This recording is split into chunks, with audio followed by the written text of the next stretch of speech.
Welcome back to the most recent episode. We're just cranking these things out now. Every day, it feels like. You So might quick. think it's the next hour that we're doing this. It's not. Yeah, we just accurately predicted everything that was announced. Like a week or two ago or wherever. Which, last time we did honestly, a this. lot of the leaks were very accurate around the... The Chevy Bolt, I know, right? All the leaks from GM. They gave a lot away. Man, they're the best leaker out there. Yeah. Is that what you wanted to start with? I kind of want to start with the good. Okay. So the Bolt. And then go with the bad. Yeah. Okay. And then go with the PV. The PV? The good, the bad, the ugly, the good, the bad PV. We'll talk about it later. Okay. This is my attempt at a pun, and it's failing right now. That's all right. But it's also kind of like good, bad. There's many things failing in this episode. It's not just you. Well, thank you for saying that I'm failing. So, something that I was excited about this week, and Yes. which I was very surprised, and I'll preface it by I Googled and Binged and Really? DuckDuckGo'd and whatever I could Everything. to try to find Chevy Bolt unveiling, Chevy Bolt release, Chevy Yes. Bolt 2027. Yeah. Nothing showed up in terms of an event that I could look up on the internet for some reason. Wasn't it at like Universal Studios or something? Yes, which I was confused by how this was not talked about more either by Chevy themselves No. or anyone else. I just remember hearing it from either you or someone in the Discord or someone else saying there's going to be a Chevy event this week. I for the didn't Bolt. know there was going to be an event. Really? Yeah, I only found out once the event already happened. I opened Twitter, and that's what I saw. Stares into the void. That's what it was. It was just like, it's here, all the specs, which we'll get into, but I was amazed. I was like, this sounds great. I love it. Well, that night I looked up, like, someone had to, like, take a video or at least done some video. Nothing that night. Or I guess that was last night. No. So, nothing. A lot of the pictures were like in some random neighborhood. Yeah. So I was like, did GM just hold the event at someone's house? Sure, why not? It's like, it's an everyday car. yeah, I guess. That's kind of awesome, though. There wasn't some big, like, unveil smoke and lasers or anything. Giant robo-taxi event where they've got Model Ys driving around everywhere. Wasn't that also at Yeah, the Universal Backlot. Same Yeah. event. But do you think, okay, so the specs are probably out there. Chevy Bolt Gen 3 has been unveiled Yes, in full glory. yes. Um, Most of you probably know the specs, but do you want to go over the specs or? I actually don't know them by heart. Oh, good. But what I do good. know is that it starts at $29,000. And what's amazing about that price point is they bragged about how that includes destination fee. That's pretty good. I'm like, how nice of a company to actually start including that mandatory Right. fee, because most companies, all of you, don't include that. No. Even though it's a mandatory thing, there's no way around it. Doesn't matter where you are in the country, you have to pay that fee. And yet GM, probably wisely because they know this is a more price-sensitive vehicle, they were like, it has to be under $30K, factoring in the fees. Now, not taxes, because that varies on state, but The question I have is, are they actually making money off of this with that price? that's a valid concern, because I felt like that's why they stopped the Bolt in the first place. Well, there's a lot of problems with the Yeah. first gen and the second gen. Well, the first Bolt. gen, the first gen had a bunch of problems. We made jokes about it. Yeah. With it explode. There's a few of them that drove by us when we were having dinner once, and we just kept on making jokes. Watch out! It exploding right next to us. No, they definitely, undeniably did a lot of damage towards EV perception. It's a lot of damage. Because they straight up had to have listings on parking garages for a while. That was like, you cannot park Chevy Bolts within this premises. Right. So it's the most expensive recall in history. But I feel like that had all been resolved in the last couple of years of the second gen Bolt, right? Yes, it seemed like the second gen Bolt, if it had any recalls, if I recall, They were mainly cosmetic and or like the airbag may deploy on accident, bring it back in, or maybe the door handle. Yeah.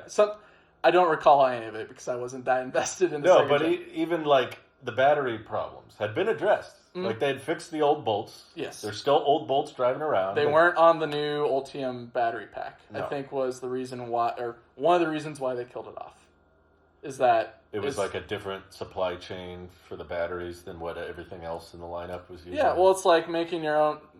We can use Tesla as an example. It's like using a whole bunch of LG cells when you can use your own 4680s that you're making, if it makes sense for the product. Yeah. In the case of GM, it was, well, we're planning on putting the Ultium battery packs in all of our products.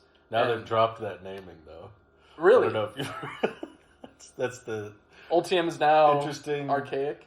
I don't know what they call it, but they decided we're not calling it Ultium anymore. But that ties into how the new Bolt is not using the same batteries as the rest of the GM line. No, which is even more hilarious. I forget who they get their batteries from for the 3rd gen, but I think the big news point is that it's LFP. I love that. Meaning That's that huge. you can charge it up to 100%. Yeah. You can take it all the way down to, I don't have an LFP pack, so can you take it down to like 10% or less and it's okay? One of us does. Did you get rid of the 3 without me knowing? No, I'm the one of the two of us. You don't have one. But no, like, they basically matched the specs of my Model 3 with the Bolt now, both in, like, charge speed and chemistry. Yeah, they 3x the charging speed. So it used to be 50 kilowatt, now it's 150. Quite, I mean, a low bar, to be sure, but quite an improvement gen over generation. How many EVs can say that? The first gen charged at this much, and this one charges 3 times faster. Maybe the Leaf is next. I forget. Oh, yeah. They've talked about That's the probably a good charging speeds for example. that one. I'm sure it's But maybe the news fine, point but for this one is I think it still has... The leaks were that it has 2 plugs. the Leaf does. The Correct. Leaf does. Yeah, the new Leaf. The Bolt just has an X. It has an AX port in the wrong place, but yes, it does. It's not the wrong location. You don't road trip, I think, as much as I do. Okay. And you haven't seen genuine experiences where people are, like, on Thanksgiving weekend trying to visit their family, and the supercharger says it has available stalls, and then you show up and you can't plug in because there's an F-150 Lightning taking 2 spaces. And the software doesn't realize that, oh, well, this cable's free, but the other cars can't fit in there. You want sensors on the stalls or whatever? I mean, the solution is obviously V4s everywhere. Or, what's probably easier, if you're redesigning a whole vehicle and you're including an entirely new battery chemistry and battery pack and you're changing the lights and the looks, you might think about putting the port somewhere else while you're changing up all these things. Nah. Nah, just take out CarPlay. Or you do That's the fine. Leaf approach and put a port on both sides. But it's... I think for that, it's the NAX port's on the correct side. But you know that on the Leaf, the NAX only does DC, right? Yes. Okay. And then you use So- CCS for AC. Except it's not CCS, it's Yes. J1772. J17. It doesn't have the high speed EVs, pins. everyone. They're so simple. They're For so clarification, there's the whole bunch of pins for slow charging and then the 2 or whatever it is. easy. CCS is really just those 2 pins at the bottom. It doesn't do anything with those. The J1772. Yeah, if you look at most like DC fast chargers that are CCS, the top part of it is just a hole. It's literally just meant to fit around the J17. It doesn't actually It's a mounting communicate. point. Yeah. All that's really being done is those 2 pins are doing the fast stuff. But anyways, back to the Sorry. Bolt. yeah, the Leaf is in the right place for NAX. The Leaf gets your stamp of approval wholeheartedly. I guess you won't need an adapter with a Leaf. Unless you go to a CCS. That's a nightmare. Oh, boy. Well, no matter what, you're going to need one, right? Yeah. You can't get around it unless, I don't know, you put a port on all 4 corners. I can charge it to Chatamo. If they built a car based on YouTube comments, there would just be a NAX, a CCS, and a Chatamo. It's like a stoplight. All 4 corners. Oh. Every corner has every port. This is great for curbside. But the on charging that speeds. same point, they went above and beyond with the NAX port on the Bolt. And it also has vehicle to home. Was it V2L or whatever is what? Yeah, so it can output 10 kilowatts from that charge port. And it's like, that's pretty good. Jim, like, this is a cheap car. You weren't supposed to go all out with the They were like, not only is it 3 times faster charging, but wait, there's now more. it goes out the other way. I'm like, I know for a fact, talking with supply chain people now, that is not a free thing. That it's not like just turn it on via software. Like that physically costs more money in the bill of materials. You got to put more hardware in. Mm-hmm. It's an inverter. That's basically what it is. That's what Tesla just did on the performance Model Y. Huh. You're really impressed. We didn't even talk about that last week, by the way. We forgot about that. I feel like they made that accessory, that mobile connector thing that like pulls. Remember the lame Cybertruck? Well, let me be more specific. I was gonna say, which lame Cybertruck trim are we talking about? The rear-wheel drive one? Yes. How they didn't have the outlets in the bed anymore? Okay. So they came up with a workaround, which was dumb, that was like... Kind of like what the Ioniq 5 does, where you're able to plug into the port. Yeah. Well, it works through your mobile connector. Yeah. So you plug in, just like how I just stole your 110 thing. Instead of the 110 plug, it's the reverse of that. Okay. So now it's a 110 outlet, and then the NAX goes into the car and outputs... so Tesla made that and then canceled the Cybertruck that needed that. And they were like, well, what do we do with all these accessories? Put it on something. Okay, put it on the fast Model Y, I guess. Mm-hmm. But not the rest of it. Anyway, the Bolt is awesome. Yeah. But it's a valid question. Are they profitable? Right. It seems way too good to be true, which... That's my question. But, I mean, I'm happy about it coming back. I don't know if you've seen it stays. Yeah. Yes, and hopefully it does, especially with what it looks like now. I think it's a nice blend. I took a screenshot. I don't know if I've got it, but I took a screenshot of the 3 different generations of it. Oh, okay. That's good. Because I honestly saw the Gen 3, and I couldn't really tell visually a big difference between them. Oh, there we go. Okay. We can put this up on the screen, I guess, at this time. All right, so...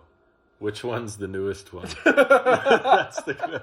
Right, so Gen 1's on the right, Gen 2 is on the left, and Gen 3 is in the middle. Oh, okay.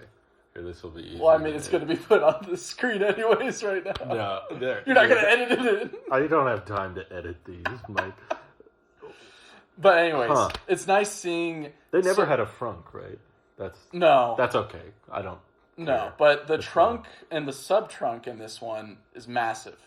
Right. I think I did hear someone say that the new Bolt is just based on the dimensions of the EUV. Yes. So they've basically scrapped the smaller The original Bolt is pretty much gone, and now the EUV is carrying on the name. I'm okay with that. Me too. If it simplifies the assembly, because now they don't have to build 2 different versions. That's what was the confusing thing that I had in my mind when they announced, because I remember watching that unveiling, or at least seeing the site. You mean the Gen 2 one? Yeah, the Gen 2 one. Yeah. It's like, why is there a bigger one? They weren't that different. No. Isn't it like 5 inches? 5 inches of difference in terms of length, and then the face was a little bit different just to differentiate EUV. Because the EUV, I think, was supposed to take on the Model Y, where It still wasn't that close in size, though. It was the smaller of the competition. The world's smallest crossover. Yeah. It's like, how do we make it small but not quite compact? Mm-hmm. But it's such a gray area that I'm fine with them just keeping it. Let's keep it simple. Right. I never liked the term EUV. That was weird. Electric utility vehicle or whatever. It's so redundant. I don't know. But well, it's like SUV or whatever. Sports utility vehicle. Which it's very vague. Do you own a sport utility vehicle? Or is it just a crossover, right? Even all the automotive genres are so abstract. Mm-hmm. Pickup truck is probably the most specific one. Is it though? And sedan. I feel like everything that's not a pickup truck and a sedan is confusing. It's like a crossover means shared platform with a sedan but has SUV-like quality. And then there's hatchback, which is both a segment and a feature. Yeah, but the Chevy Volt was a sedan with a hatchback. Right. Yeah, but the new Prius is a sedan with a hatchback. But like, someone could confuse this Bolt as a crossover or a compact. Yes, I feel like because you it could still has the qualities. It's still It's pretty much an EUV, so it's smaller than the Model Y. You could use those terms interchangeably, whereas I feel like no one's going to confuse it as a sedan. Mm-hmm. When people see a sedan, they're like, yep, that's low. Like, it's lower. Right. Got it. But no one's like, But people will call this an SUV, probably. I don't know. It's a stretch. It's a very small SUV. You'd have to stretch it pretty far. Yeah, they did a good job, though. I think they did a good job. The interior looks pretty good from what I've seen. We need to spend more time with the GM software. I remember you and I checked out the Blazer and thought it was... We were going to go drive a Bolt, actually, I think. This is the one I want to drive. We wanted to drive the Gen 2 Bolt, and we went to the dealership. And there was that was the goal? That was the first reason? I believe, right? We went there to check out the Bolt. Well, what else would we drive, right? Because we didn't. I don't think the Equinox was there yet. No. And the Blazer, we were surprised by how many they had. There was a ton of Blazers. I'm not surprised. But, what else would be... We weren't there to drive a Silverado because that wasn't out at the time either. No. Or at least they were not supplied. Many of them. Yeah. No. So it had to be a Bolt that we were going to drive. Yeah. And I think... Either we looked online or we were just hoping that they had a few on the lot, and I think they did. But we immediately saw the Blazer, like, well... It looked cool. We make fun of the Blazer because of the quote-unquote Blazer effect. And it was kind of the new car at the time. Yeah. It was the new kid on the block. Yeah, and the software wasn't bad in it. I think that's... No, it was fairly responsive. That's why I'm interested in with the new Bolt is, like, is it going to have a good quality to it since the earlier gens had CarPlay? Yeah. And this one doesn't. That's kind of... Some argue that it's good because you don't have to go through the CarPlay silliness of connect the phone and then go through the different tapping screens and different things that tells you to do. It's where ongoing debate among... Yeah. I mean, that's something Tesla and Rivian even agree on. Is it's better for us to have complete control than get it up to the phone. Lucid's like... We'll do both. Here you go. Have fun. Meanwhile, I've got CarPlay in the truck, but its base is digital, not even digital screen. It's whatever it is. Diodes or whatever. Yeah. But yeah, no, I'd say that's definitely the good for this week is the Bolt came back. Okay, what I wanted to ask you, because I don't think I mentioned it in my video. You made a video? I haven't finished it Bolt? yet. I'm very busy. I barely have time to edit normal Tailosive stuff. But, do you think the timing of this announcement was somewhat intentional? Probably. Well, did they know the standard Model Y and 3 were coming? And we're like... They undercut it pretty good, right? It sure feels like it was intentional, like the release of everyone saying almost... In unison. In unison. Everyone was like, Model Y needs to be way cheaper than this. They should have gone, smaller battery at a lower price point. Everyone was saying that. Mm-hmm. That was the narrative. Even from Tesla fans, I was reading. Like, even the pretty big Tesla bulls were like, what? Really? Mm-hmm. And then just literally, 2 days later? Or the next day? It was very close. So this was announced yesterday. I think the standard was announced... Tuesday. So literally the next day. Literally the next day. They drop a $30,000... And it has the same feature in the center console as well, which is a binnacle or whatever. Yeah, they don't have the... how do you feel about that? You like that the Bolt? Yeah. And the Bolt, I love it. I don't know why. Make it such exact same thing. No, I'd say in the Bolt it seems very skinny compared to the standard Model Y. Yeah. I like it, personally. I don't have a problem with it. I think I'm indifferent to it. Because you could always aftermarket something. The problem that I have with mine is it's piano black, and so you see all the dust and dirt and everything on it. That's been changed for a while now. But having a place just to drop stuff, and you don't have to snake your arm in, kind of like with the Lucid Gravity, where you can lose things deep in there. Oh, yeah.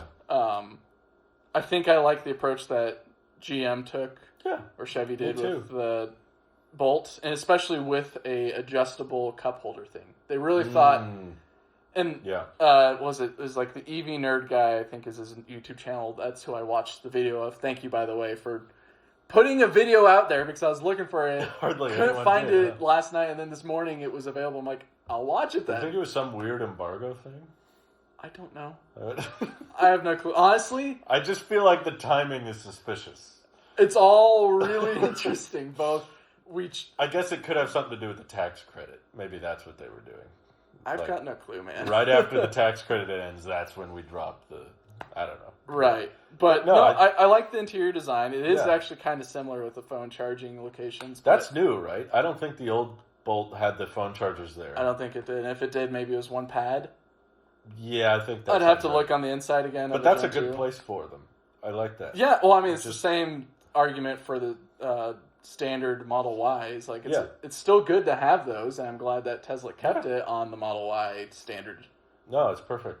But I think where GM pivoted correctly with one, it's a new Bolt. Like, it's not like we still have been making the Bolt and here's a new trim of it. Like, it is a return of the quote-unquote king. All Bolts come back. To be honest, though, I think I've told this story on the podcast before. Okay. I test drove a Volt and a Bolt at the same time, or not at the same time because that'd be very hard. In the same instance of me visiting a dealership. Okay. Back in you were cross-shopping. 2017, I think. Right. I was cross-shopping because I was wanting to get an EV or a hybrid, most likely an EV. Yeah. And I thought I'd be all in on the Bolt. Test drove the Bolt. I'm like, this is not really, I'm not driving with the interior of the first-gen Bolt. Yeah. And then drove the Volt. I'm like, this is so much better. And then they canceled the Volt. Not like a couple months later or a year later, I think. Dude, hybrids got a lot going on. There's a lot. A coworker of mine has a Volt. They're great. And I sat in the back seat, and I thought it was terrible. Okay. I'm sure the front seat's great. The front seat's amazing. I haven't sat in the back seat because, and I mean, it'd be a car that I'm driving, so who cares about it? I don't know. I've spent a lot of time in back seats, I guess. Have you been in the back seat of a Prius, the new Prius? This is just an offhanded tangent. I had been in the front seat of the new Prius. Okay. Another coworker has the plug-in one. Okay. Maybe try out the back seat of that, then cross-compare, because that is actually something...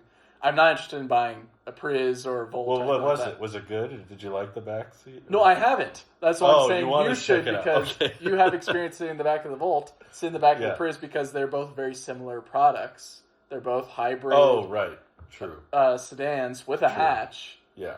And so if you weren't comfortable in the back of the Volt, I wonder if you'll be comfortable in the back of the Prius. I don't even know if it was a hybrid thing. It just felt like a packaging thing. Like they made the trunk too long or something. The hatch, yeah. Yeah, the back cut way.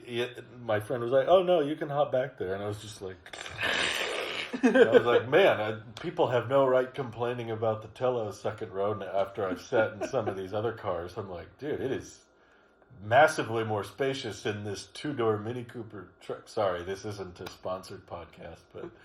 It's a kind of weird podcast that we're talking about hybrids. He's got the hat on, and I've got the plug. Like, I'm just... Anytime you see me, you just have to assume this is sponsored by Anyways, let's get back on track. Yes. From the good to the bad. Oh, we're transitioning. Well, are you done talking about the Bolt? LFP is a great chemistry. Yes. I think it's come full circle because they had thermal issues with the pouch cells. Now they're going with an ultra-safe cell, which is awesome. And...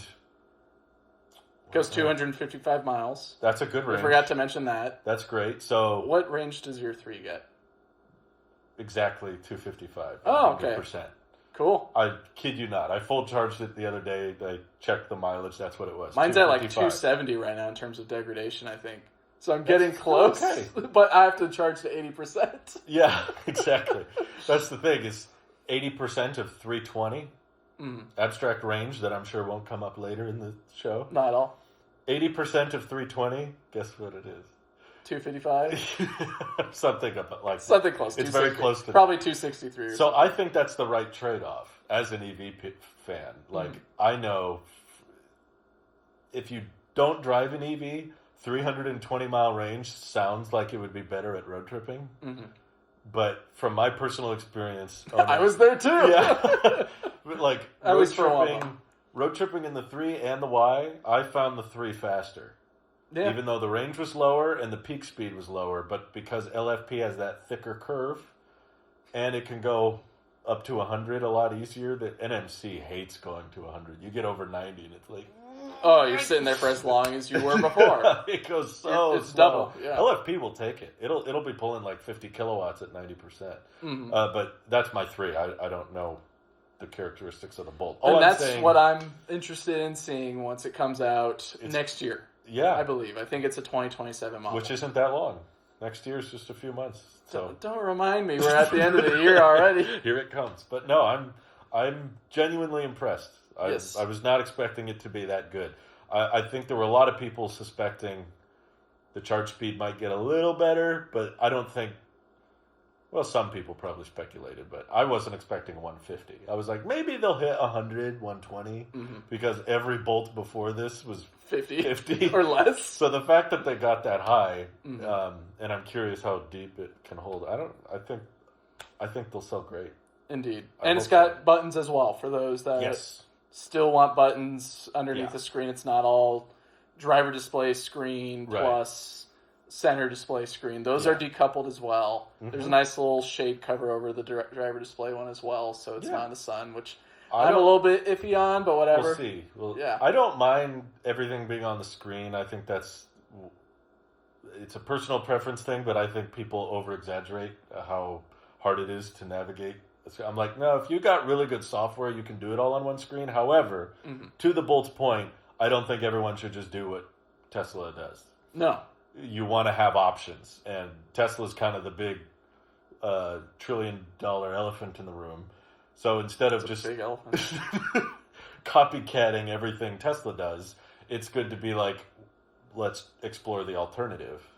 And my hope, I could be wrong, but my hope is the way they're able to achieve such affordability is that GM has such an extreme scale. Yes, they've already been making these buttons. They've already been making these screens. So to GM, the software's already there. Incorporating all that is not that much more because they already have a huge supply chain for it. They're selling gas cars still, and they're probably sharing a lot of components with those. For Tesla to add all that would cost a lot more because they don't have a supply chain in place. And so to each their own, basically. Like if you like the software focus, there's options for you. If you want the buttons, perfect. It also gets Super Cruise. Oh yeah, that's right. That's pretty good. So something that was, I think, gated only for, if I recall, the Cadillacs for a while, has now come all the way down to the Bolts. Man, that's cool. I know, it's insane. Man, I assume it's an add-on. Yes. It's probably not on the base model, but... No, so all they've mentioned, I think, from what I can tell, is there's the LT and then the, whatever the... RS? I don't think it's an RS. Or the WT, the work truck.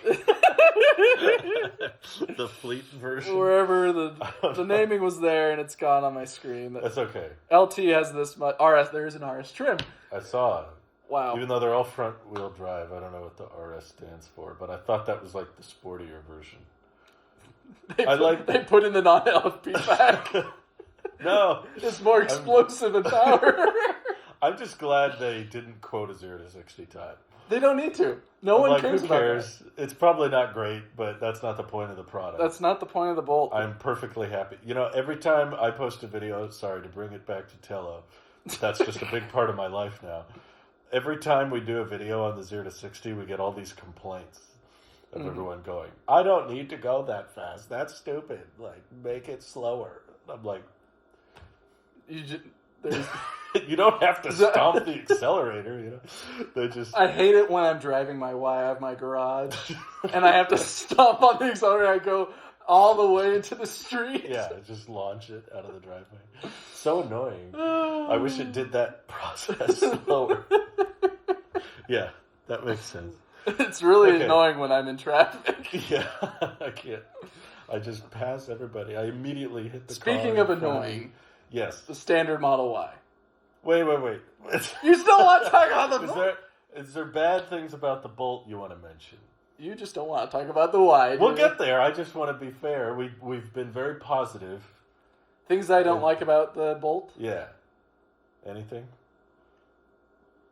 I wish I had more range. Okay, that's fair. It's a little on the lower side. 255, even though it is LP, I'd like maybe 275. I think it's fine. 20 miles of comfort there. As someone who's driven with that amount very regularly. Good for you. I'm also not in the market for a Bolt. That's fair. Even though it is alluring with that price point of under $30,000. I will say this kind of takes the cake for me away from the Mach-E. Really? Well, the Mach-E... So we had that brief chat last week, and now... Goodbye, well, I wanted Mach-E. the LFP... I mean, the Bolt's probably not great for car camping, though, the more I think about it. It's too short and stubby. That's the next question. Do all the seats fold down? No. I'm sure the back row does, but I looked into it because before we bought the Y, we were looking at used Bolts, and I was kind of... Was the Mach-E easy to sleep in as well? No. Yeah, so that's... But better than... I mean, it's like, what angle do you want your mattress to be on those front seats? Mm. Yeah, the Mach-E hood is just too big, I think. They made that front end a little too large. It's supposed to be a Mustang. It's supposed to be swoopy. Even Jim Farley doesn't consider it a Mustang. I think he meant a sedan in that quote. It's like, there will never be an electric Mustang. Anyway. I can't think of anything for the Bolt. My one or two issues I could think of is it's not that energy efficient. The coefficient of drag / have they talked about efficiency on this thing? No. Because I didn't see anything either. So I just did the math of the battery pack they gave us in the range, and 3.9 miles per kilowatt hour. It's pretty efficient. It's not horrible, but I just think for the size, it's not a big vehicle, and usually at that lower price point, you would want lower charging costs. So I don't know if there's much that can be done with that traditional bolt hatch shape. That's probably just kind of inherently not that aero. I think if you want more aero, you go for an Equinox. Yeah, you got to stretch it out. Yeah. Get that teardrop going. Because that's what the next step up is. Yeah, the Equinox probably is more. You want a little bit more range and a little bit more efficiency, you go for the Equinox. You want a little bit more, I don't know, capability. You want something a little bit different, you go for the Blazer, I guess. I don't know the market for the Blazer. The Equinox looks great. I've never checked one out. I've talked to people who bought them, but... I'm kind of iffy on the design for both of those. Honestly, out of the three of them, the Bolt probably takes the cake for me. I just, as an LFP fan, I have to vote Bolt. So that's fine. I have to take... And just, I feel like that's where GM shines. I feel like... They have such a huge supply chain that they can technically make anything they want. Yeah. Like the F1 or whatever edition of the Chevy that they're teasing. Or... It can do super high-end, but I don't know. I feel like all the general reviews that I've watched of the Silverado truck is like, yeah, you know, it's great range, it's great specs, but you get in it and it's still like a Chevy. Plastic. It's like that Chevy has that kind of hollow, cheap interior feel, but I think you don't care about that when it's genuinely a cheap car. It's like that's where that belongs. That GM Chevy-esque interior works when under 30K price. Chevy used to mean luxury. Really? I believe so. My family had a Trailblazer, and I grew up in that thing. I don't know. I wouldn't consider my it illustrious luxurious. family had a Subaru. So Ooh. I know, fancy schmancy. You love the earth. No. No. That thing stays in the city all the time. What kind of loving the earth is that doing? So you didn't like... The efficiency wasn't great. It's not bad. It's just a little low relative to other vehicles in its price point. And yeah, the look, I don't love. Really? Okay. It's fine. I mean, it's very Blazer mixed with Bolt. Like... The Bolt looks like a Blazer met a Bolt. Yeah. No, well, that's good. Fine. If it looks like a Bolt, it's like, called a Bolt. Yeah. That's better than it being a kept the Sentra Bolt or something. design language, I guess. But yeah. No, I mean, I'm sure there's a bunch of stuff that I'll probably develop when I actually check one out. Like, it could have a horrible sound system. It's probably up there in terms of the things I want to look at. Yeah. Bolt. For sure. Me too. Especially knowing it's LFP, because that's actually one of the few perks of the tax credit going away is LFP can now come back and without much penalty. I remember when the tax credit started, it was like everything else gets $7,500 off unless it's LFP. You got to pay full price, and it's like, That's what I had to do. Yeah. The tax credit wasn't a thing when I got my way. It went away. I know, it comes and goes. We'll see. Yeah. It'll probably come back again someday. But that's about it, though. Okay. Great door handles. Very intuitive. It's very traditional. Yeah, you just reach and pull. You don't I think the front one has the sensor thing, so if you wanted to approach it and then open it, or whatever, it has that. I want to check it out. Yeah, it's up there. Definitely up there, and like if our battery pack went out of warranty, this would be a top contender. Yeah. That price point, super tempting. Well, you've car camped in the 3, right? Yeah, but the 3's pretty long. So that's my point, is that the 3 serves as your car camper, and then the Bolt serves as the in-the-city thing. Yeah. No, that might work. Thing. That might work. I didn't even call it a vehicle. It's a city thing. I like that. Poor Sorry, thing. I knocked over a trash can. Anyway. It's not even a trash can. It will be. It will. Anyway. Is that a threat? That's all how I feel about the Bolt. The Bolt has had enough talk at this point. Fair enough. All right, what else happened this week? So I think what's funny is there's such a dichotomy between these two events. Mm-hmm. Is the Chevy one was so low key, came out of nowhere. They didn't hype it up with teaser images. I couldn't find it on any search No one engines. knew it was happening. Yeah, couldn't find it on YouTube either. No. It's just like, oh, here's what we speculate for the Bolt or whatever. Meanwhile, for was it maybe a week or less than a week, Tesla's like, here's a spinning rim or whatever. And is this the Roadster? Well, I think you sent it to me. Is this an HVAC? Yeah, I'm like, is that the HVAC or the new Model Y? The sound especially got all the... Was there genuinely... sound? I didn't turn on the sound. There was genuinely... It's probably in your messages if you pull it up. Mm. There was a bunch of people convinced this was the Roadster demo. Mm. Just hard, I'm absolutely certain this is... Let's see if your speakers are on. It doesn't want to play. Play it in the preview. Oh, yeah.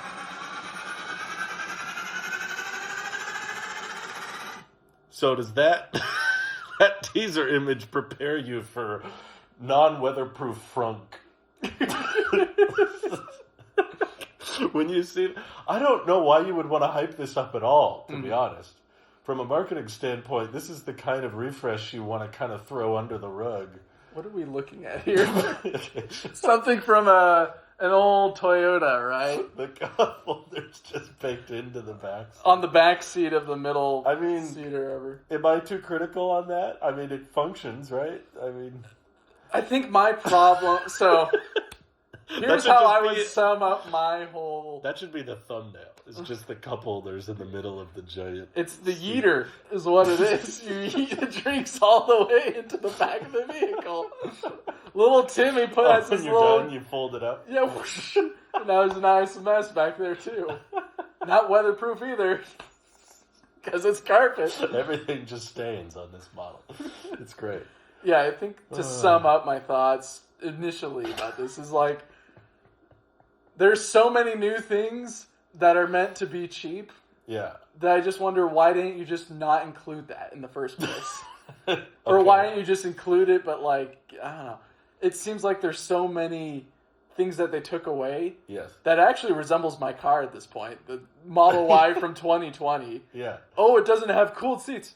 Yeah, I know that. Yeah. I've lived that. Either. Yeah. Yeah. Or, was it the... There's no HEPA filter. No HEPA filter, yeah. Yep, same. I've already forgotten because it's so unnotable in my opinion. Basically like Tesla selling a used Model Y. Oh, the back seats don't actuate by a motor or whatever. No, but they even got rid of the little switches on the side of the front seats. Now you have to do it through the screen. Oh, yeah, I'm talking about, there's that, yeah. So you're talking about all the way in the back. In the trunk area. Yeah, at least on mine, toggles. There's toggles. You have that. That just they all had that until now. This is the first time that you can't fold down the second row from the trunk. You now have to pull a lever somewhere? Yeah, there's a little, it's not even a lever. It's like a pull tab. Yeah, a tab, like the Cybertruck back seat. There's actually a bizarre amount of Cybertruck features in this thing. In the new Model Y in general? Yeah, the center console being all open. Oh, yeah. I'm okay with that, actually.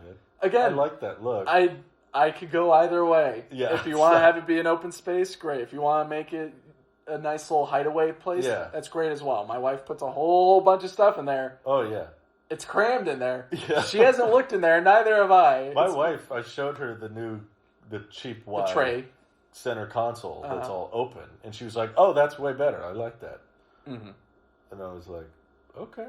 So it's probably much easier to add a shelf or drawers to that aftermarket than it is to remove the included one. That's a pain in the butt to take out if you wanted.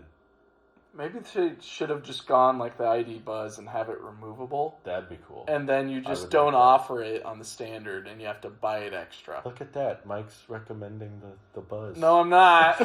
I'm recommending a feature from the Buzz. Okay. That is one feature that I think is cool in the Buzz, is that it's got a center console that you can slide forward and back and or remove. That's awesome. I think that's great. The rest of the vehicle, we can talk about that at a later date. Let's focus on this abomination. So did you see that the steering column is now manual? It's the first manual steering column, which means it doesn't have drive modes or steering modes, I guess. Steering feel.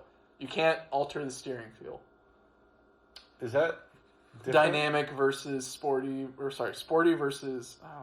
So like how the power steering feels? Yes. That's directly attached That's from to the motor. column? Yeah, it's from the motor. So because the steering...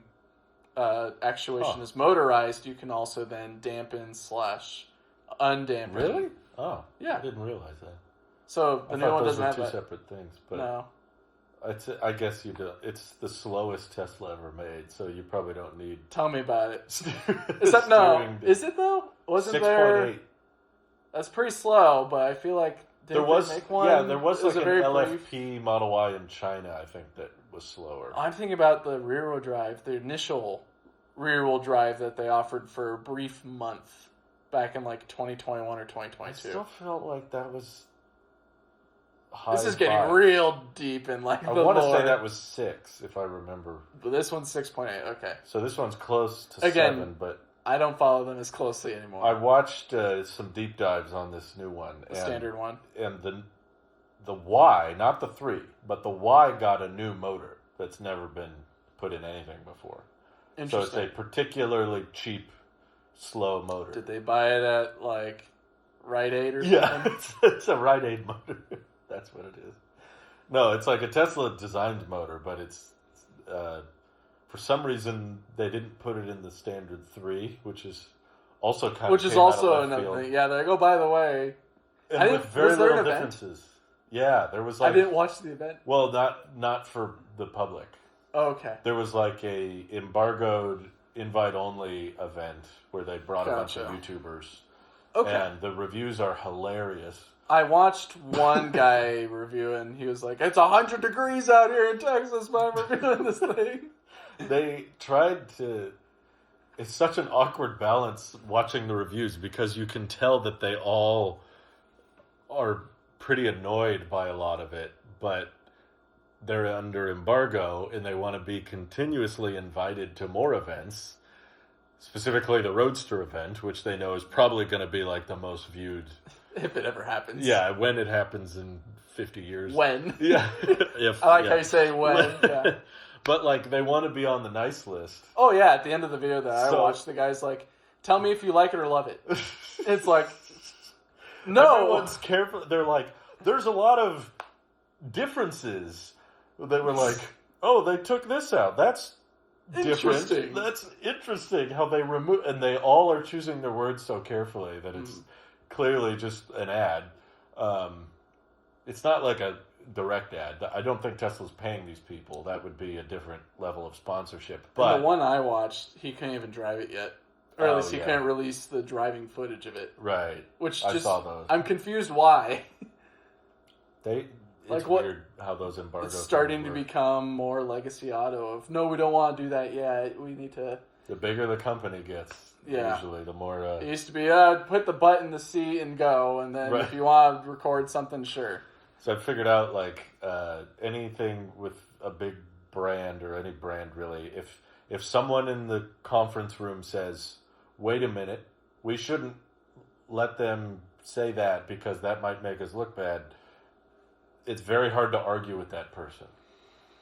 It's because they feel like they contributed and I protected the company, therefore it's okay for us to go forward with that because someone here was unhappy and we shouldn't do anything unless everyone in the room is happy. A lot of companies have seen the worst of it because of those choices. Right. So it becomes more controlling and it's tricky.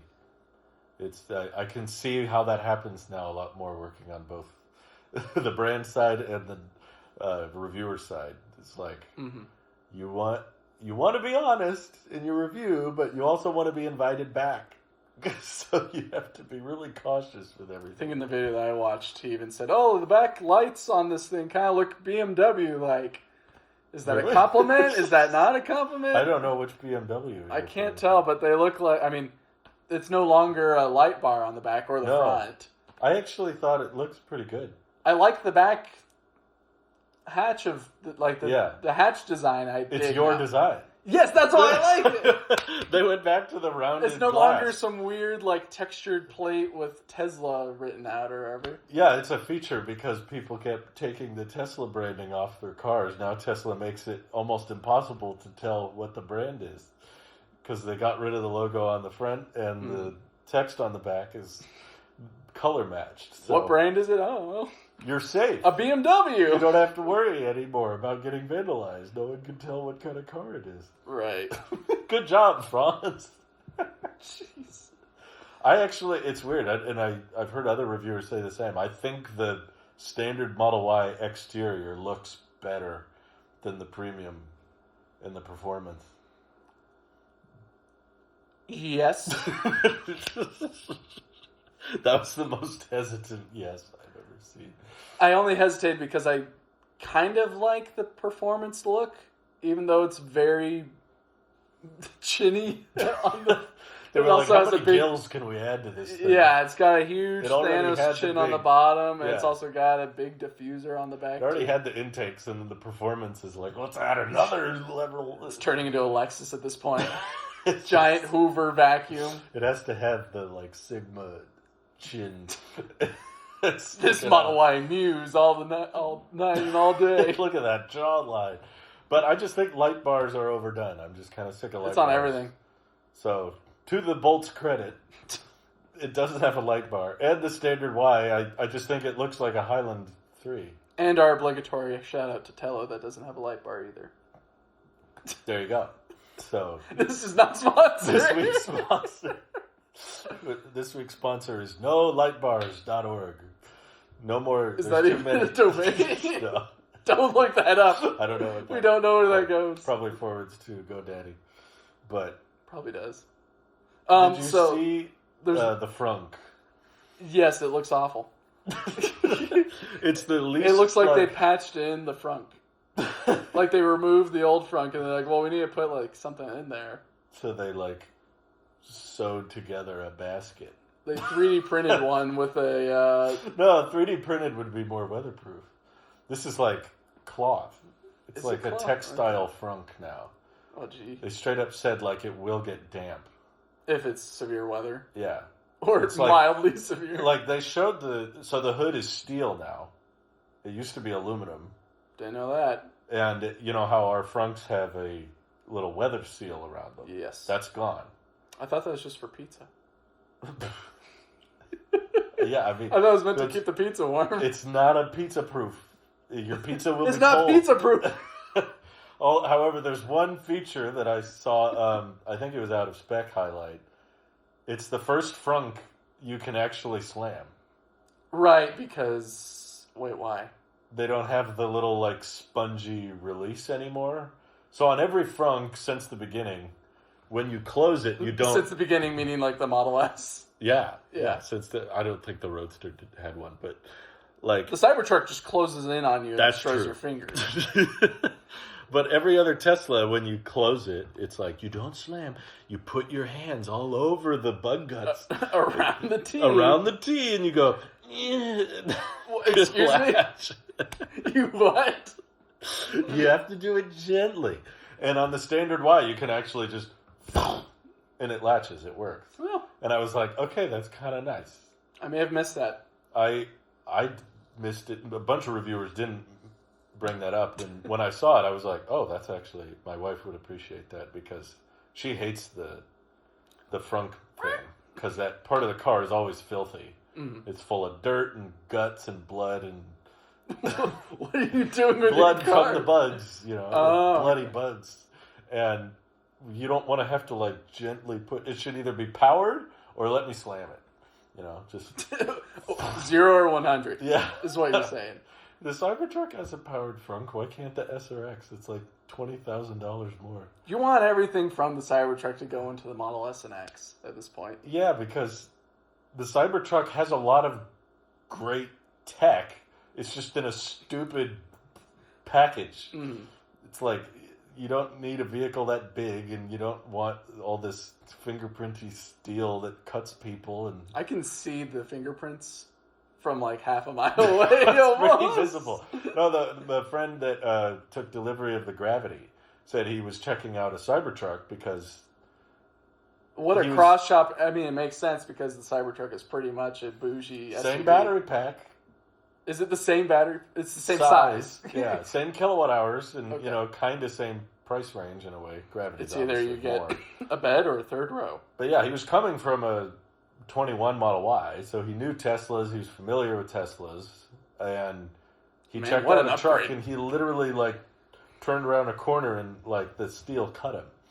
Ow. And then he wasn't impressed. He was like, the vehicle feels huge on the outside, and then I got inside and it didn't feel that big. It felt like the same interior space as my Y. I think the last Cybertruck I went in was the one that you and I went in to check out. Oh, yeah. And it was broken. Someone destroyed the interior. Oh, yeah, at the factory? Yeah. Yeah, they had destroyed that one. But yeah, it was just a packaging issue. Yeah, long story short, there's a lot of cool tech in that truck that would be a lot more interesting in a different vehicle, in my opinion. Like, I love steer-by-wire. I love faster charging. I love... Would you forgive everything that the standard Model Y is if it had steer-by-wire? For some unknown reason. This is a very That's a great question. This is a very awful hypothetical because Tesla would never do this. Well, you might someday make the argument that it's cheaper or something. That, like, if they got the scale high enough with the supply chain for steer-by-wire and they could delete the steering column. True, they got rid of the controls for the seats and they put them in the screen. Why would they put more technology, more physical things into the car?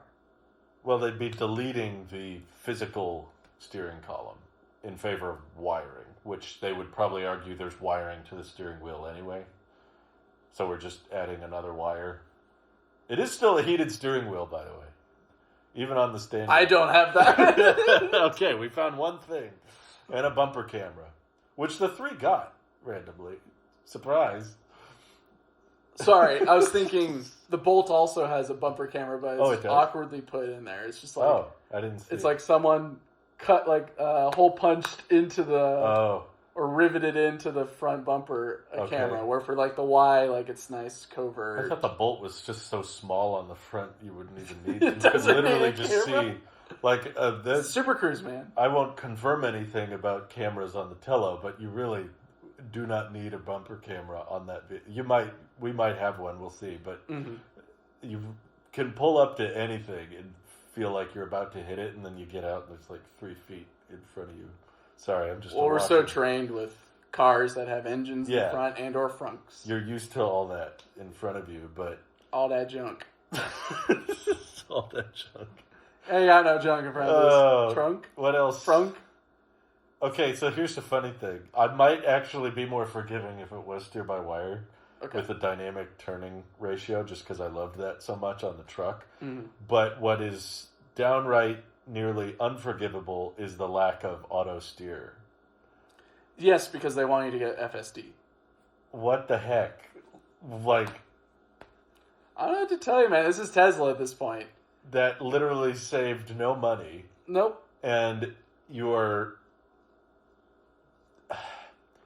pushing for FSD on a demographic of people that is even less likely than any other Tesla to care about FSD because this is the price-focused one. Right. You think people trying to get the cheapest possible Tesla want to spend $100 a month or nope. $8,000? It's like, no way.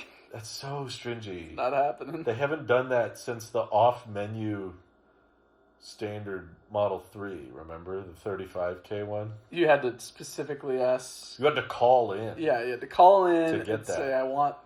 Man, those were early days. That was before the Y. That was 2019. Or no, it was during the Model Y got announced, and then that summer you could get the standard range, not Plus. It was on the website for like 2 Model weeks. Model 3, yeah. And they made an announcement like, see, we did it, 35K. That's what we said it would be. And then they removed it, standard range Plus, call in for the off-menu 3. Have they hit 35K cents without tax incentives? Not without tax incentives, but with tax incentives, yeah. The moral of this story is the tax credit was the time to get a Tesla. I feel bad for people who bought a Tesla in between the tax. Like us. Well, I guess what I was trying to say is last week we had the tax incentive. It went away. The vehicle went up in price by $7,500. And then a couple days later it went down $5,000. Well, I think they brought it down. The standard was introduced at 5,000. 5,000 less, yeah. So it's a 2,000 increase in price between last week and this week. And the vehicle's much worse. The vehicle's much worse. In every way imaginable. Yeah, you definitely had a better deal last week. You could have got a cheaper premium long range with more range, ventilated seats, ambient lighting, weatherproof frunk. Yep. All those advantages for less money, which is hilarious considering the whole point of these more affordable models was to grow deliveries. Remember when it was a drape over like a mysterious car and they're like, more affordable models coming? Wasn't that like at one of the shareholder days? Like we're working on other projects. I remember the whole entire it's not, so we had battery day and it was the presentation where like we are coming up with a new way to assemble our cars. Yeah, together. The unboxed process, which they've said this is not technically that. Of course it's not. They said it has attributes of that, but the Cybercab is the one that's going to be the unboxed thing. Is it supposed to be built in Texas? Yeah, they've started. Okay, good for them. There's castings for them, and I think Joe posted their crash testing them there. Oh. Saw some inside, outside. There's a tent, so a little both. Of course, there's a tent. But yeah, he grabbed a quick photo of one that was all smashed in on the front. But yeah, you can tell the castings are stacking up outside. They're not Y castings, and they're not 3 cast. It'd be a really cool car if they actually sold it with a steering wheel and pedals, but they're not going to. Why would they? Now remind me, is the one. standard Y and standard 3 made in Texas or here in California? No, I think they're made in both. I don't think all the event was in Texas. Of course it is, because that's their HQ. Yeah, but there's definitely been cheap ones spotted around Fremont, so I'm sure they can do. That's probably why they're both still using 2170s. Which another missed opportunity. Maybe 4680s weren't as cheap as I thought. I didn't dive too much into the specs either. Okay. Like, I can't answer anything. Is the range is it better or worse than the Bolt? I would argue it has to be par. better, right? It's on par? It's 255? No, it's 321 EPA estimated. Okay. But, it's that NMC. Was the tease from before. Okay. It's an NMC pack. Yeah, so it brings it back down. So I'm like, for daily 80% most of the time means around 255. And then NMC degrades faster. Mm-hmm. Doesn't charge as well. That's the other thing. These standard 3 and Y have a lower peak speed. So 225 is the peak they'll hit. They won't hit 250. Not that it is a big difference. But Drew, I need 20 more. Most of these cars hit 250 for like 5 seconds. It's not that long. So, if you're just EV, I don't know. If you're a car reviewer or a journalist, you would say 320, that's better than 250. But if you're guy who lives with EVs and road trips with them, I would say that a guy who has an par. LFP Model 3 Yes. and a NMC Model Y. Yes, I would say that they're about the same in Okay. terms of range and charging. Not in capacity, but internal capacity. Actually, they are pretty close in kilowatt hours. Okay, sorry. So I'm talking about volume to put stuff into the car. Yes. They took the long-range pack and just removed cells. Yeah, so it's less. But still gets 320.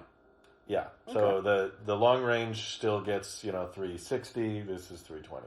But there's some cheating in that because the standard Y now has the 18-inch wheels.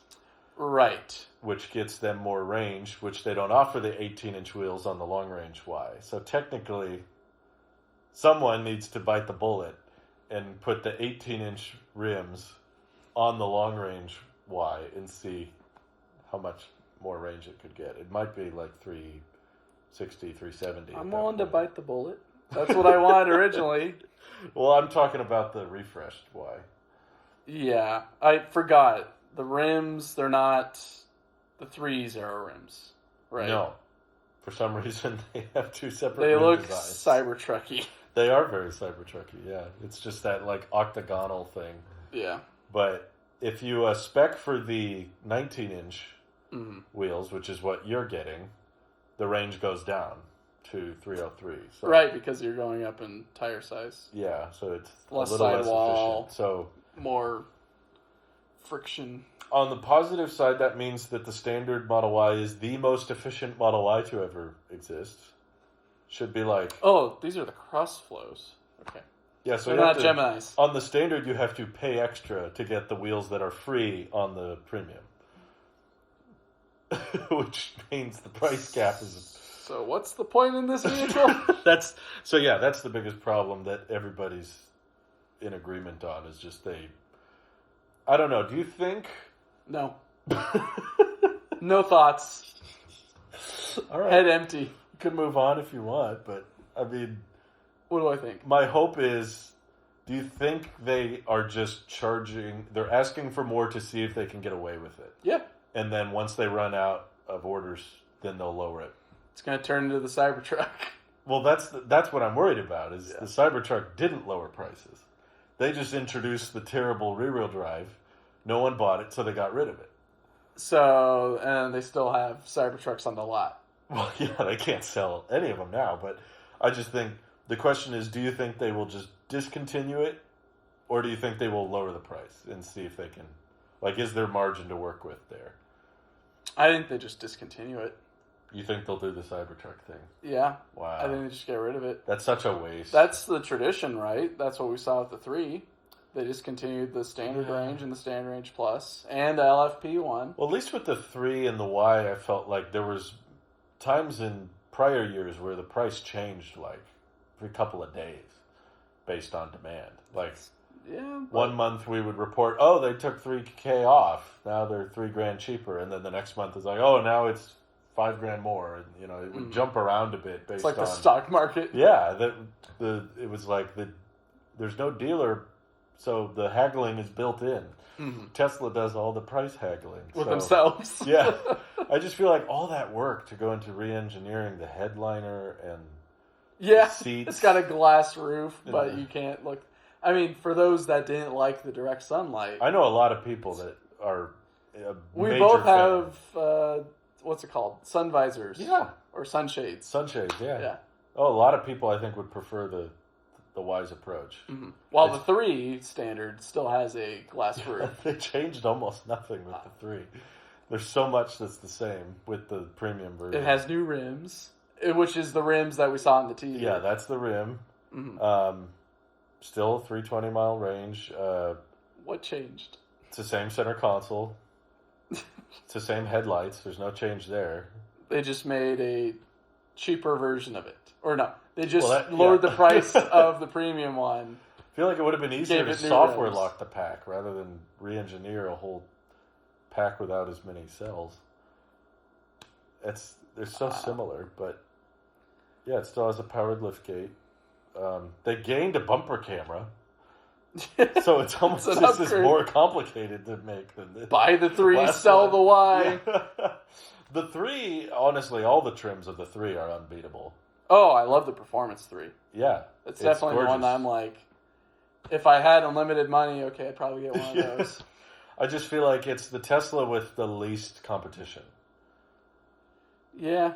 I feel like I wouldn't go for an S or an X these days. I would rather go for a Lucid at that price point. Mm-hmm. And I'd probably rather have a Rivian or something over a Cybertruck. Mm-hmm. Unless you want to change out the battery with the 12 volt. Oh, dude. Don't Somehow I heard of that news. The 12 volts.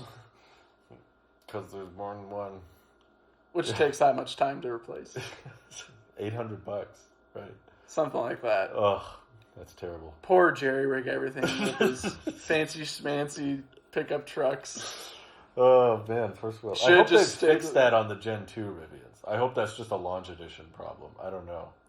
That's annoying though. You know how much mine costs? In my Ram? Oh, 16? I don't know. I don't think we've changed it yet. Never changed it. That's good. I don't think it's gone bad yet. Wow. Yeah, so on the higher end of the market, I feel like Tesla's pretty weak. Yes. But on the lower end of the market, they're pretty weak. No, they're a great middle step. Yeah. It's like the mid-tier. The long range Model Y is very hard to beat. That's a great option. And or the Performance 3. And the Performance 3 and a long range 3 too. Yeah. All the 3s really. There's just not really anything that can rival it. I mean, the Ioniq 6 is pretty good, but then you've got the Hyundai Kia software drama, and the route planning isn't as good, and the trunk isn't as big, and the sound system's not as good. So there's all these like... Unless you get the N. Then you get pumped in noise. Yeah, exactly. So there's like other options I would go for. If my goal was to be super affordable, I would go Bolt. Yep. If you've got a ton of money, I'd go Lucid or Rivian. Gravity or R1S. Or there's great options that, from other automakers in that higher price point. But even with crossover, even with the Y, there's some decent alternatives now with the Cadillacs and with the R2's coming around the corner. R2's coming, but no one's really coming for the Model 3, I feel like. Only the Ioniq 6. Yeah. And I feel like there's another, but I can't remember. Polestar? Polestar 2, I think there's news that might be coming back. But it's nowhere near. We're not even close. We're not in the same planet. Yeah, I love the 3. It's hard to beat that thing. Polestar 3, Model 3. Yeah, sorry. I'm like, the Polestar 3 is a different story for me. Yeah, no, that's the performance. I don't really like great. the finger guillotines. That's weird, isn't it? Yeah, all those intakes, but yeah, so it's very lackluster event. That wasn't even an event. It didn't deserve to be hyped up, in my opinion. No, I think it should have just been a site I think if it was a site refresh, with like some cool infographics, like kind of like what they did with they did a refresh, or not even a refresh. It was like one of those continuous updates that they did in the past before the big Juniper refresh or whatever. Mm-hmm. And I remember those nice surprising moments of like, here's a new rim, or we've now added this to it. It's like, oh, the Y will never be the same on the interior. But like, it was a big deal of like, oh, Tesla just quietly dropped this. Yeah. Like, it's usually, I think a good equivalent is, there's a game called Hi-Fi Rush that came out a while back. Yeah. And that was a very fantastic, like, shadow drop of a game. Of like, no one knew this was coming, really.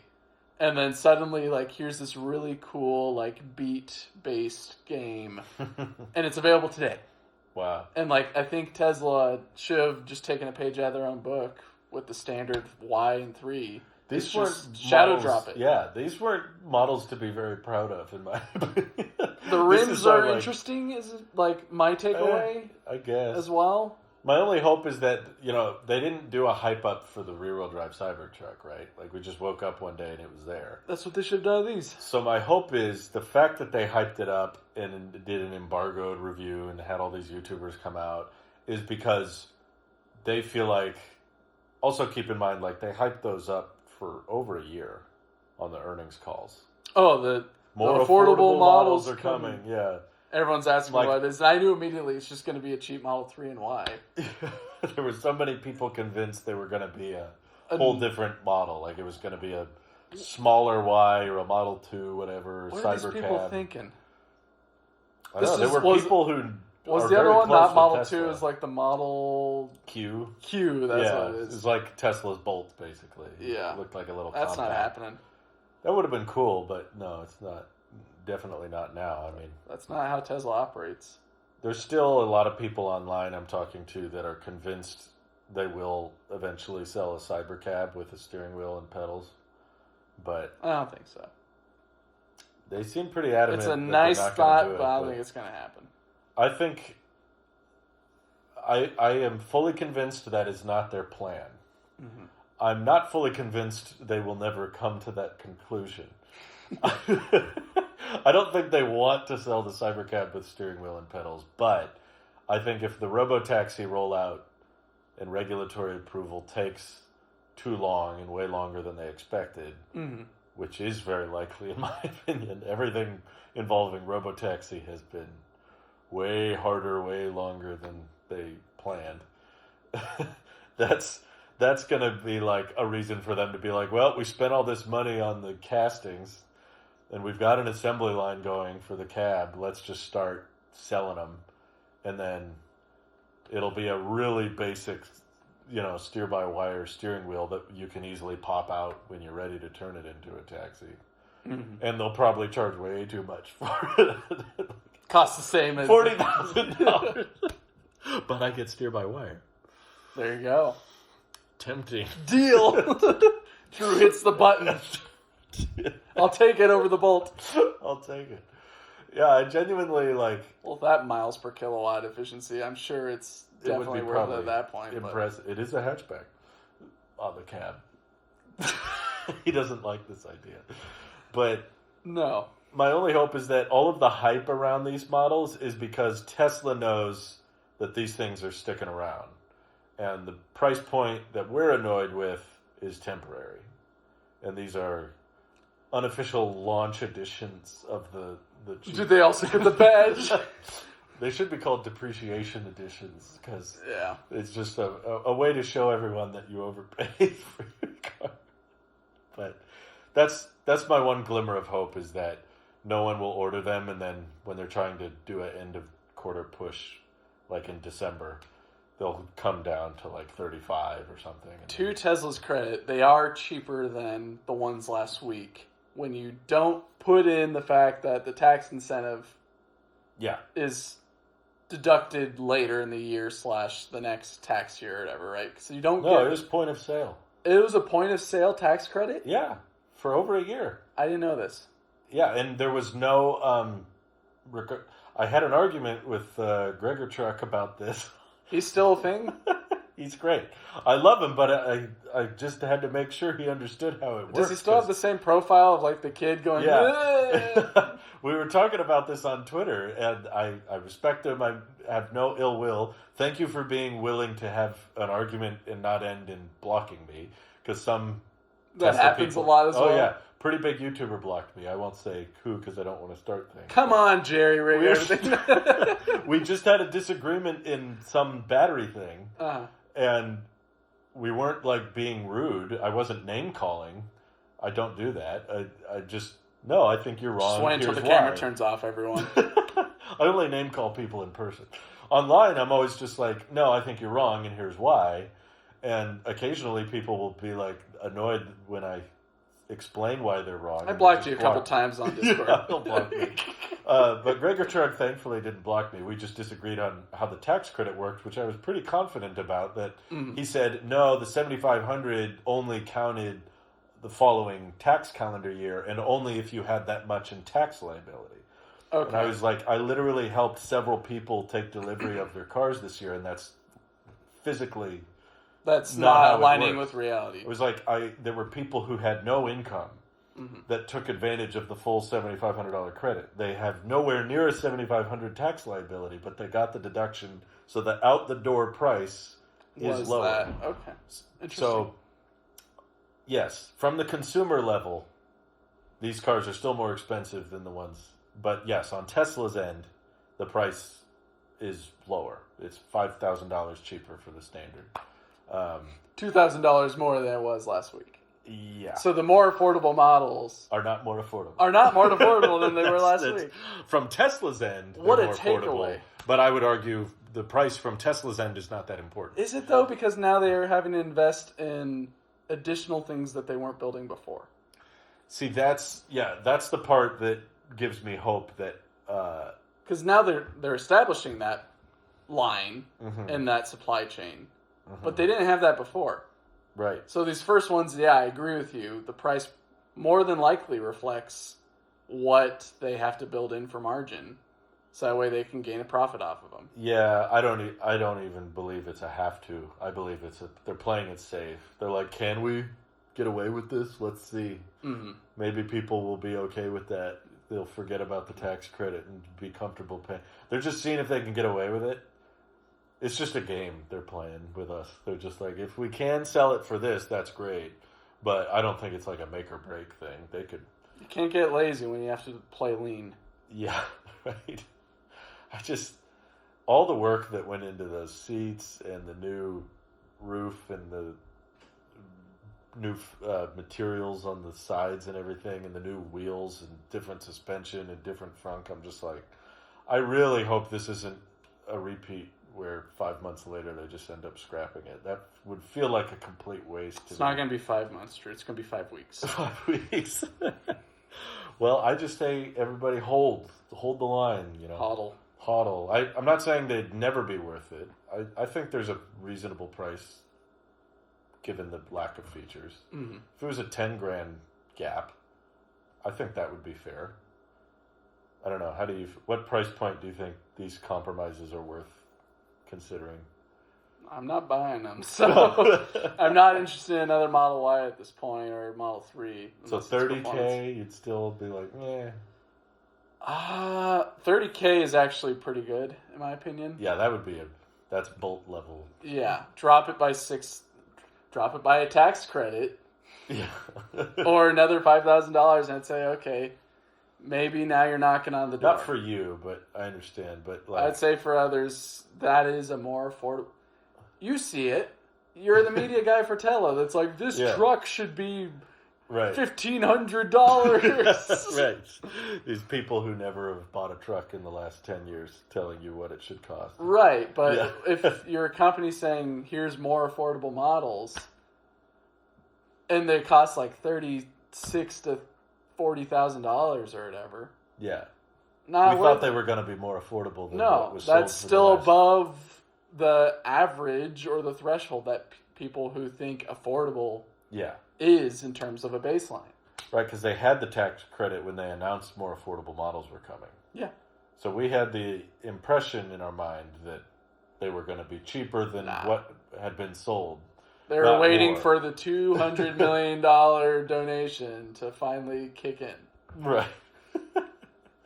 Yeah, so safe to say, pretty big disappointment. It is very. Hopefully they can course correct in a couple months. That would be nice. But there's a lot of brand damage.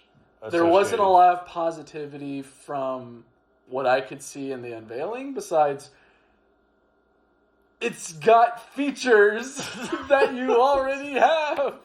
They kept something. Wow. Yeah. This is still here. Where the Bolt was more of a celebration of its back. It's got some new stuff. And it's better, yeah. And it's got a decent price for what you're paying. Yeah. Or for what you're getting. Yeah. So it was a lot. Yeah, it's a lot more checking of. You get a lot more cool stuff that actually is worth it versus we stripped everything down and it still costs a bunch. Right. Right. Fair enough. Where I think so, we covered the good and the bad. Mm-hmm. I'll be quick with this because I think we've been running for. It's been an hour, 20 minutes or whatever. What's left? I forgot. The PV. Okay, is that the Kia thing? So there's the good, the bad, the ugly. This is the ugly. Kind of is ugly, in my opinion. It's so ugly. I mean, it's all right. So the PV5 is what I'm talking about. Okay, I did see this. Yeah. In which I kind of want to surprise you with it because it does look cool. I love vans. It's just the interior is very stark. If they don't have a photo of it in this article, of course. What do you mean by stark? Like it is very much like they talked with DHL, and I don't think U-Haul was part of it. What do you need? Like, what are the essentials? It's very much what are the essentials? What do you okay need in a delivery vehicle? And I still can't find an image of the interior, but that's okay. Kia's been crushing it, so they have been crushing it. I think. So okay, I guess I found an image of the interior now. So it's very straight up and stark and all that. Mm-hmm. It's a minivan. Basically. So it is a good way to put it is a ID Buzz or Ford E-Transit competitor.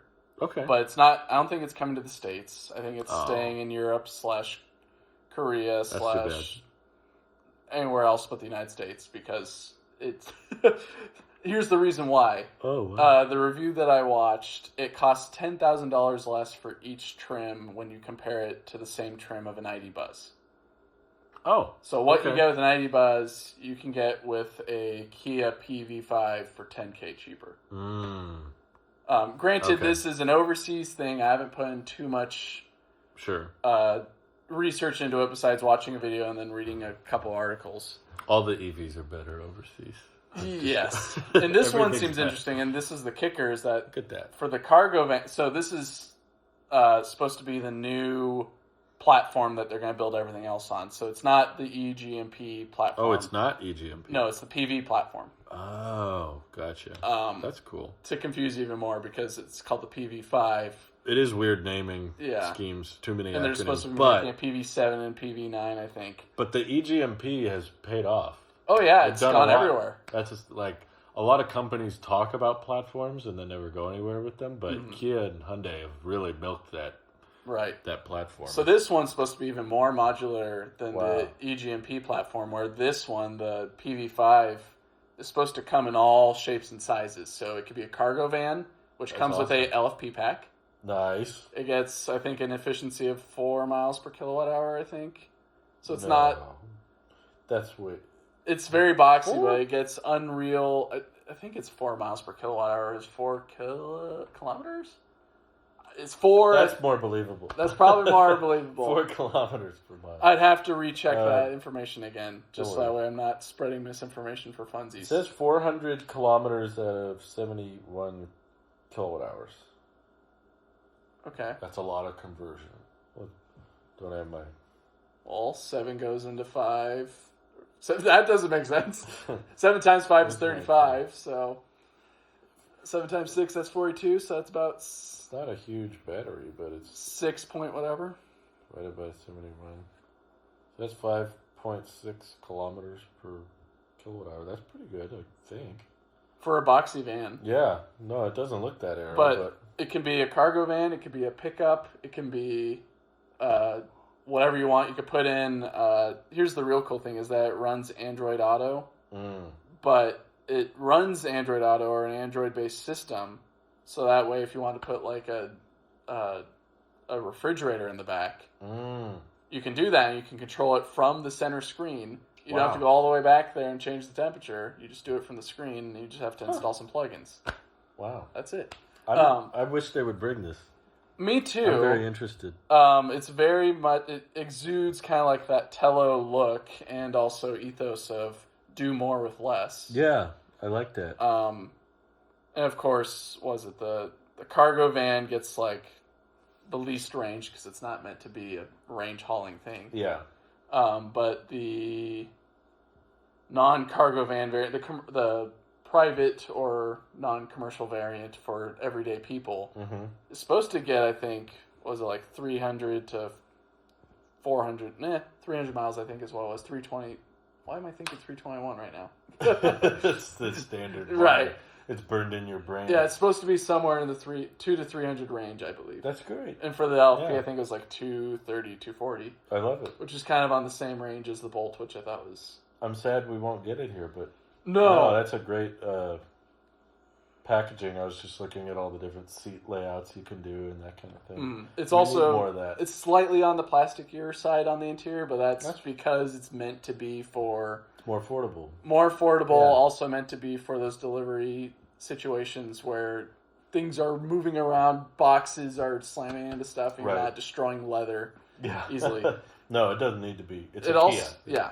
It also has different locations for handles. So you can have, like, you know, when you get into a car and you can pull down the handle kind of above the door trim. They have a spot for that. Huh. But on the driver's side, they have also a mounting point for kind of like a truck where, like, you want to get in, you kind of reach not up near the headliner, but forward towards, like, the steering wheel to get in.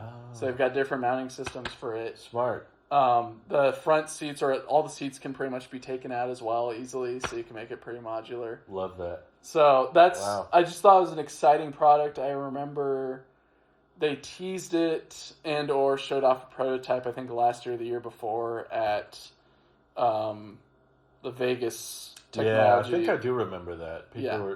They had all these different models and mock-ups. Well, they had like an off-road version of it. Yeah, showing off and like, look what all the things we can do with this. And I think I remember seeing it in the Telos Discord was where people were bringing it up. They were like, it's kind of familiar, kind of like that design ethos and stuff. Right. So, and so finally they're coming out with it, and I looked at or watched the video of it. I forget by who. But he did a great job covering it. He was only covering it in Korea. Oh, right. But it was impressive, in my opinion. Yeah. And I really hope that the American market, or specifically Ford, takes note of it, because it is their competitor overseas. Yeah, for sure. And it's not like, oh, it's an overseas competitor. Like, their e-Transit is there. Yeah. And so Ford's very present in Europe. I had no idea until I went there. Well, here's the thing. We talked about it in the last podcast, I think. I was saying it would have been nice if the Bronco Sport was an EV, and they didn't make it an EV, and I was upset about it. I think they heard me. Because not for here. Not for America. Just China, right? Only, I think in China or overseas, they're now, I believe it is China, right? They're making a EV and then hybrid, or was it a serial hybrid version of it, of the Bronco Sport. It's all better. It's slightly different looking, but honestly, it kind of looked like a Ford Flex in some of the images. If you remember that toaster looking thing? There was. I remember it from Daddy's Home, the movie with Will Ferrell. I don't think I watched that movie. You should watch it because Ford sponsored it. They literally have a line in it where Will Ferrell says, "I love my Ford Flex."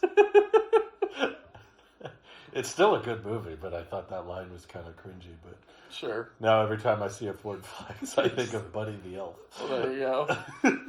But anyway, it's kind of boxy. But so I like sliding doors. Yes, sliding doors are underrated, underappreciated. So I'm glad to see other companies making more modular vans, and I could see a ton of people putting those things to work and use them for camping. And can you even see it in the image right there? It's so tiny. No, they're listening. We're on in the background. They're not like don't crash your car. Actively watching everything we do. It's fine. Yeah. They can. This is our editing. This your editing. We'll need a bigger iPad so they can see better. But I'm sorry. I like the interior. I like it. Looks clean. You went through the photos. Yeah. And all that. Okay. Well, again, I think I read about it all the time, and I also often think in a lot of reviews, people just love to not think about good software and just think, Tesla doesn't have anything physical. You got to go through menus, and I'm like, have you used one of these things? Because you can get quite a lot pretty quickly on those screens once you get comfortable with them, and there's still scroll wheels, and they can do quite a bit. Adjusting cruise control, you can adjust fan speed, you can open the glove box, you can adjust the volume, and you've still got stocks sometimes. And it's not the new one. You get a blinker stock. They added it back to the 3. Oh, how great! Even something that they took away is now back. Awesome. Well, they always said if you're not deleting, if you're not putting things back, you're not deleting enough. So I say put back the seat controls on the side, because that's stupid. Those don't cost that much, especially because the seat is still motorized. For the driver, I think you could probably get away with it because of the profiles. Well, they did the same thing pretty much. They did one step further with this, but before they got rid of the lumbar support on the passenger side. Yeah. And now it's just, we'll just get rid of all... We didn't know how nice we had it. Until they got rid of all the controls. Now there's no controls, but... To counter your point on the whole screen thing... Please. Is that this morning, for some reason, Spotify and my car did not want to connect. Intel. And, yeah... Well, what do they have to do with it? It was probably the Wi-Fi, actually, I've discovered. When the car's like loosely connected to the home Wi-Fi and then you try to play music, it'll like barely play it and then you disconnect from the Wi-Fi and it just crashes. So this is an issue that I've not had. Okay. So for some reason when I was driving out of my house, far away from my house. Launching it. Whoops! Right. You're going as fast as you can. Wasn't playing music, and so then I just had to restart the car because it literally says on the screen, do not use your phone to scan this QR code. It said that? Yeah, well, there's a QR code saying, like, here, you can log in with this. But if you're driving, do not use your phone. And they so detect I'm like, if you scan it, they I don't lock your account. Well, I'm a safe driver these days. A lot more than I was in my days. What do you want from me? So anyways, I just restarted the system, but then the air conditioning, I forgot to adjust, so I'm just freezing in my car in the cold morning. And I can't adjust anything because there's no physical buttons and the screen's resetting. That's fair. So that's where I'm very much opposed to the whole, just get rid of every physical control. Like the Bolt or the PV5 still retain climate control buttons and dials. Well, what's funny to me... Which I think is worth it. And I think this is to push back on your point. Tesla's very easy to make fun of.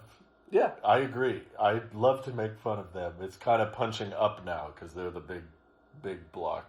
They're the big brand now. So it's like you can be as hard as you want on Tesla and they'll be okay. I don't feel the same way about all companies. There's some startups that I'm like, hey, come on. Like, limited resources. Leave Fisker out of this, man. Yeah. They've had enough. It's like they're going through a lot.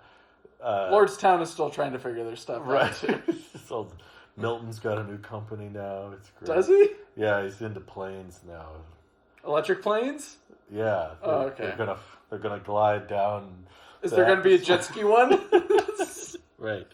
But to push back, no one ever brings up the button thing with Rivian. You notice that? It's always Tesla, even though they almost do the exact same thing. It's all on the screen on the Rivian. Well, here's the thing. I don't drive a Rivian, so I can't really punch at it. That's the big difference. Everyone's like, Tesla got rid of all the buttons. That's annoying. But then everyone's like, boy, I love Rivian.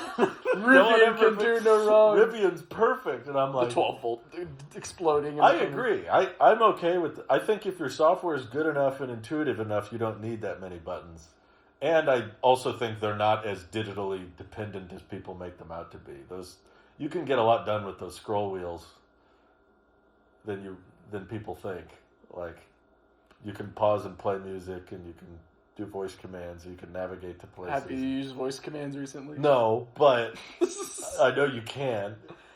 Can you turn up and turn down the volume when you don't have any music going on because you're having to reset the screen at the time? No. The answer's no. I don't reset that often. I feel like that's a you thing. Just wait a couple of years. I don't know.